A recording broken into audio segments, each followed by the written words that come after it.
O ito ang ganda ng topic natin ngayon. Senator Rodante Marcolita. Ito na, bumalikwas na. At bali nag-backfight na nito si Senator Rodante Marcolita dito kay Karen Davila na i-vlog natin ito noong nakarang araw. So ito na ngayon, sumagot na itong bagong senador na ang daming sinasabi ni Karen Davila dito na porkit baguhan, nasa kanya yung Senate Blue Ribbon Committee. Dapat, ano ba to, kabayaran ba na, di ba na ano ko to sa isa kong vlog na si Senator Escudero ang kanyang ano nito. At in fairness naman, kaya Senator Escudero ay dinipinsaan ito si Marcolita. Napakagaling naman talaga nito. Ang galing naman talaga. Pati si Jinggoy hanga nito sa galing. So ang kulit nito, kasama ko lang dito. So ito, bago natin ituloy ang ating balitaktakan ngayon, bago ninyo mapanood ang, mintras wala pa yung di pa ninyo mapanood ang video, shout out muna tayo sa aking mga suki ba talaga na nanonood sa aking video. At kayo rin, nagiging suki nyo po ako dito sa YouTube. So vlogger, wag nyo ko sabihin na vlogger kasi isang hamak na naman akong OFW. So ngayon pala Sabado, ingat po tayong lahat. Madaling araw na ho ito pag na-release yung video na to. So sana maayos ang inyong sitwasyon. Lalo na sana maganda ang weekend natin lahat. Hindi lang kami dito, hindi lang, basta lahat. I-general natin, lahat na mga tao sa buong mundo na maganda ang pag ano nitong weekend na to. So shout out tayo to. Shout out tayo to ha. Nabubulol na naman ako. Okay. Marami-raming shout out ang gagawin natin ngayon ha. Kay Ma'am Veronica Peralta. Suki ko talaga to sa inyo. Ma'am, salamat ma'am ha sa inyong mga suporta talaga ma'am ha sa inyong papanood. Sana tuloy-tuloy po kayo diyan na susuportahan po ang aking mga video. Ulitin ko, di po ko vlogger ha.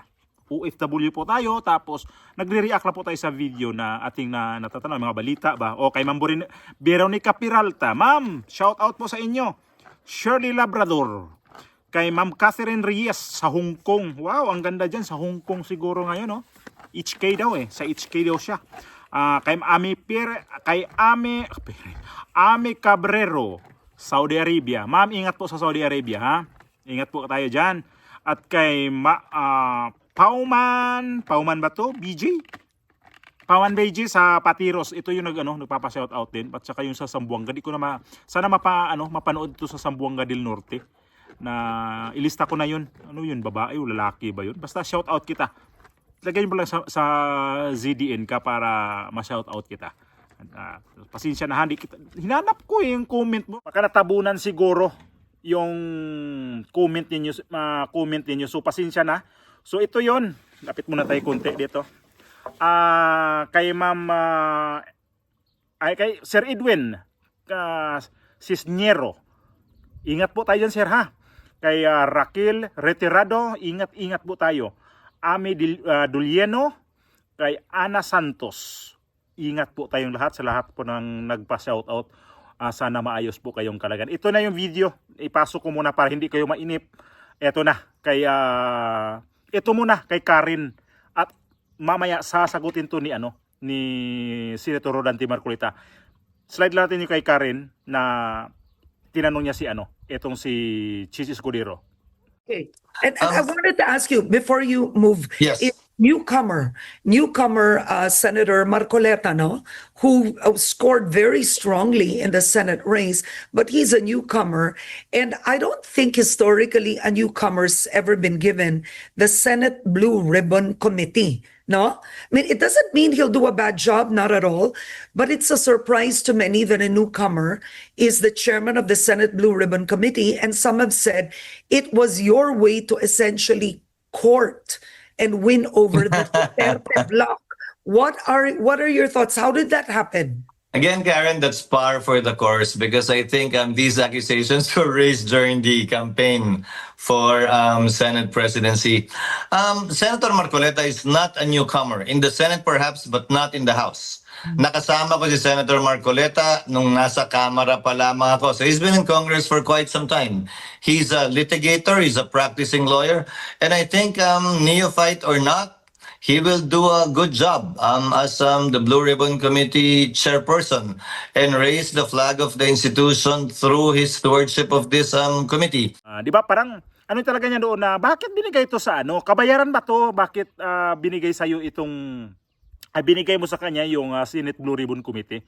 Kasi pala itong Senate Blue Ribbon Committee, napaka ano talaga to, napaka powerful talaga pala to na ano, posisyon sa committee.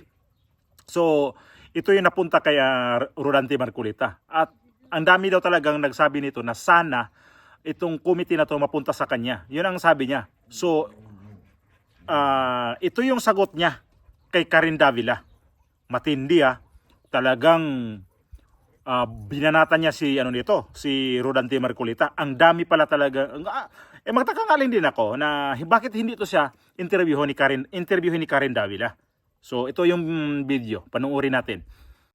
Hindi kagaya ng mga ibang mga nasa television. Opo. Ha?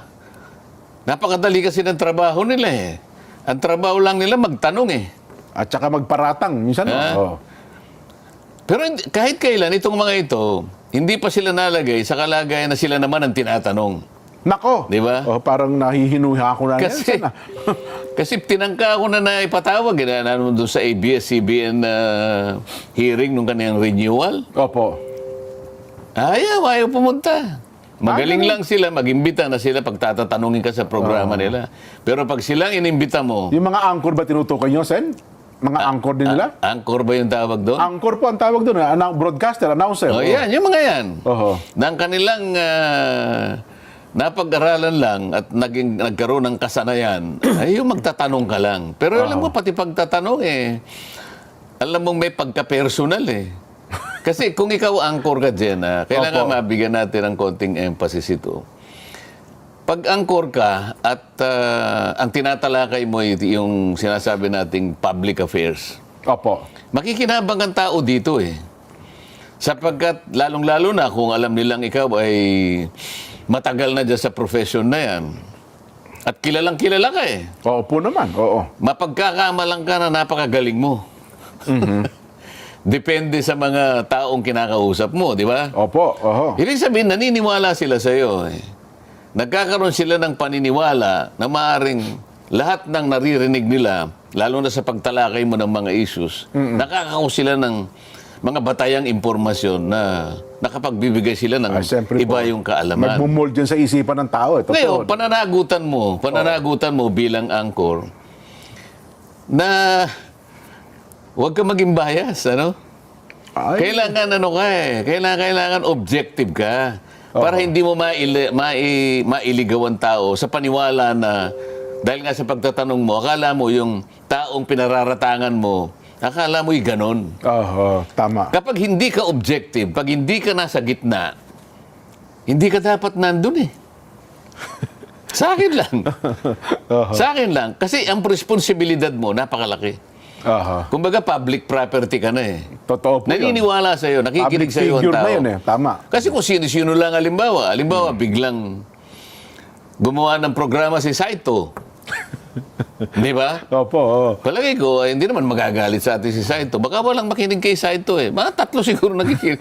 Pero sila, halos pag nakitang ganyan, nakikita mo talagang makakapag-influence May mga followers po talaga. May followers sila. Opo. Kaya kailangan maging objective ka o kaya ipakita mo na pwede kang maging independent-minded. Aha. Yun ang tungkulin mo. Sa ganung paraan, ang tao makikinabang. Opo. Pero halimbawa, kunwari si Nelson, congressman. Bakit naman si Nelson nilagay sa Sa isang committee. sa Committee on Sports? Oho. Ano namang alam na mga ganon. Bakit mo May side comment pa. bakit mo naman miminosin naman ang kakayahan? Ba't kilala mo ba si Nelson, si Congressman Nelson? Hindi mo ang kilala Di ba? Maaaring kilala niya sa pangalan, pero yung katauhan at kakayahan niya, baka hindi niya alam. Tingnan mo yung balat ni Nelson. siguro. Hindi man maputi ka niya. Bakit nilagay mo sa sports? Okay sana, Sen, kung talagang tinitingnan lang yung qualification. Pero kung may mga nauna pang pangyayari, Oho. ang tanong ay, paano nanalo yung taong yan? Yun na nga Dapat Karen Davila, shout out sa'yo. Puro ka lang papaos-paos sa busis mo. Imbitahin mo itong senador na to. Hindi naman to Narinig ba? Sa ko nito sa nakikita ko dito senador na to, hindi to Inglesero. Hindi ba kagaya sa mga ibang senador dyan na, ay, mahilig sa English. Kaya Escudero, abogado to pero hindi mahilig sa English. Ganon siguro kapag matalino ba. Daming puno ang utak. Di, yung iba dyan, Englishero naman, pero pagdating naman doon sa mga dapat gawin, nga. So Karen Davila, hahamunin kita, interviewin mo tong senador na to na sinabi mo na baguhan at may edad na. Bakit nilagay sa Senate Blue Ribbon Committee? Hinahamon kita. Kung ano ba talaga ang mo nitong to? Bakit ka rin daw umiiwas dito sa kanya nung panahon ng hearing sa dito sa ABS-CBN? Kaya ba kayong taga ABS-CBN galit na galit kay Senador Rodante Marcolita? Paano kayo magagalit? Ayan na sa Senado na. Dati sa ano lang yan sa House of Representatives. Ngayon umakyat na lalo dito sa Senado. At hindi pa ang niyan, humawak pa ng napakasilan na mga komite sa Senado. At ito na ngayon siya mag-iimbestiga na dito sa flood control, dito sa tubig ng prime water. Ayon. So, alam na natin kung ano ang gagawin ni Senador Marcolita. At napahiya ka rin dito sa mga sinasabi niya. Dito sa programa to dito sa kabilang network, itong Net25, itong Saganang Mamamayan. Dito siya, nagigest, madalas yan nanood, okay, nanood din ako talaga madalas sa Ganang Mamamayan. Kasi yung dalawang host dyan, si Nilson at saka si Jen ang tawag yung isa na hindi boring yung dalawa ba, may may magandang tandem nila Although, hindi na magkagaya sa ibang dyan talaga yung iba dyan, porket matagal sa network yung iba, pero itong dalawa gustong gusto ko. Yung iba kasi dyan, medyo mahangin pero itong dalawa sa Net25, hindi, gustong gusto ko talaga to. At madalas nag-guest dyan si Senator Marcolita. So, ibulong ko sa iyo Karen ayan na. Nag-backfight na to itong si Marcolita sa iyo. Hindi na matiis. Kasi sobra kasi yung panglalait mo sa kanya Sobra yung pagda-down mo sa kanya. Porkit babagwan, nakadalawang ka na kay Senator Marcolita. Nakadalawa ka na. Bakit nanalo to? Anong nito? Ba't nanalo tong si nito? O yun? Hanapin ko yun. Hanapin ko video na yan. Pasaway kasi to si Karen Davila Okay, Karen Davila. Ano masasabi mo dito sa senador na to na puno ang utak nito Sabi ko hindi to mahilig sa English. Mas maganda to imbitahin mo kasi magtagalog to sa inyo. O dyan sa programa mo. Yun nga, sabi nga naman ni Senator Marcolita, pabalik-balik na nga lang yung iba dyan Iniimbita, bakit ako hindi? Bakit ka naman di mo tawagin to, di mo tatawagan? Senator Marcolita, pwede ka bang ma-interview? Ay, ang dami ko na nakita dyan. Yung iba nga dyan, walang mga kwenta interviewin Ang dami ko nakita dyan na ini-interview na walang kwenta. Kapag kapag panig dyan talaga sa inyo, sa ABS-CBN kayong mga ikugan mong ay nako, sarap talaga. Kung lang talaga, yung bang i-cordon ko na lang yung talagang saan kayo stasyon kasi ang talaga, sobrang bias talaga kayo. Tinawag na kayo ni Senator-elect Marcolita na bias kayo. Sobrang naman talagang bias Napaka-bias talagang ABS-CBN, GMA7 abay. Nako po, pasarap pag-untugin ng mga building ninyo.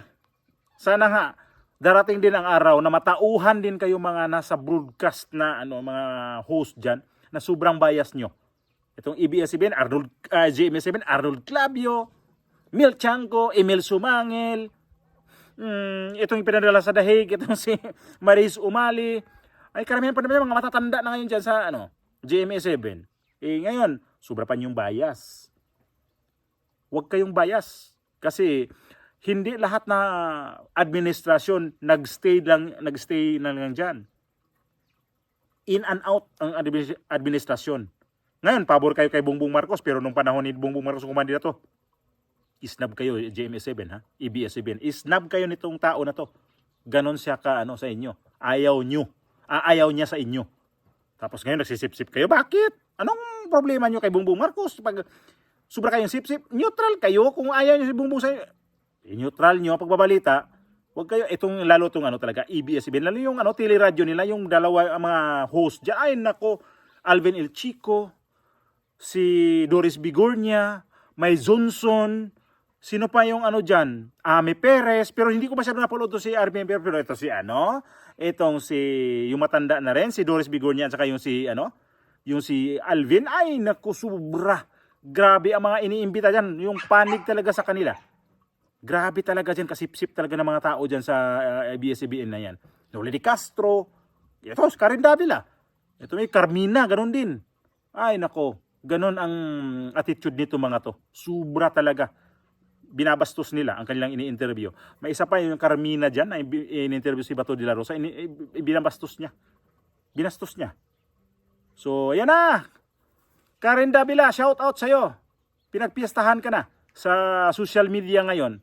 Viral ka ho sa iyong ginawa ni Senator Rodante Marcoleta na ginawa mong sobrang underestimate. Nako, Karen Davila.